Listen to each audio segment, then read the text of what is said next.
Zee nak ajak korang kita pergi jalan-jalan cuci mata untuk tengok aksesoris-aksesoris apa yang boleh kita letak dekat Ativa ni. Jom. Alright, sekarang ni Zee ada dekat pintu utama Mr. Car. Jadi jom kita nak tengok Zee ada nak pergi kat sini dulu. Ke Mohawk ada, amplifier Mohawk ada, repealer ada, full range pun ada. 3 full range pun boleh cari. DSP Mohawk pun ada. Macam-macam series ada ni Mohawk ni. Ni apa ni? MS series lah. Ni apa? Govan Selection. MY series. Oi, banyak sangat dah ni. Pening kepala ni. Bang, macam mana saya nak pilih Mohawk punya ni kat sini ada speaker Alpine yang ni memang idaman ni. Sini ada M-Quad. Yang ni Japan, yang ni Germany. Rainbow. Rainbow ni jenama daripada mana? Germany juga. Banyak speaker kat sini ada. Android player, MB-Quad, Bosoko, macam-macam double din pun ada geng. Sony, Mohawk. Banyak. Kita jalan dekat sini pula.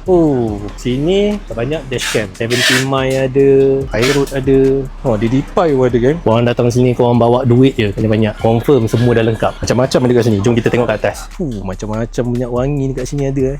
Korang cakap je lah. Karel ada, Renzo ada. Ini ngam ni. Tak Chrome tak kawan geng. Hella, Pia pun ada geng. Yang apa ni? Osram. Ini kat sini Lagelako. Yang ni memang Zee selalu pakai lah. Yang ni best. Yang ni untuk kita hilangkan watermark. Lepas campur dengan yang ini memang mantap.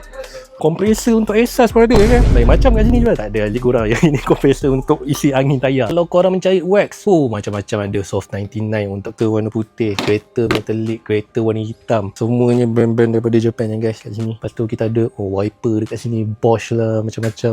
Datang sini memang standby duit je lagi kan. Macam-macam kat sini. Meguiar. Bang, saya nak beli Meguiar boleh? Ini buat kosong. Kapet dadu kuning, merah biru, hijau hitam, pink, merah, biru, kuning. Macam-macam ada. Pening kepala. Dalam kedai ni saja Zee daripada pukul 12 tengah hari. Sekarang ni dah pukul 2 petang. Dah 2 jam dah dekat sini. Lepas tu Zee asyik tengok jalan rama mata benda semua. Memang saya cakap kalau korang datang sini untuk para-para lelaki lah, macam sugar accessory untuk kereta korang lah. Zee pun dah macam tak tahulah nak beli apa benda semua. Ini kalau ada duit banyak ni best ni.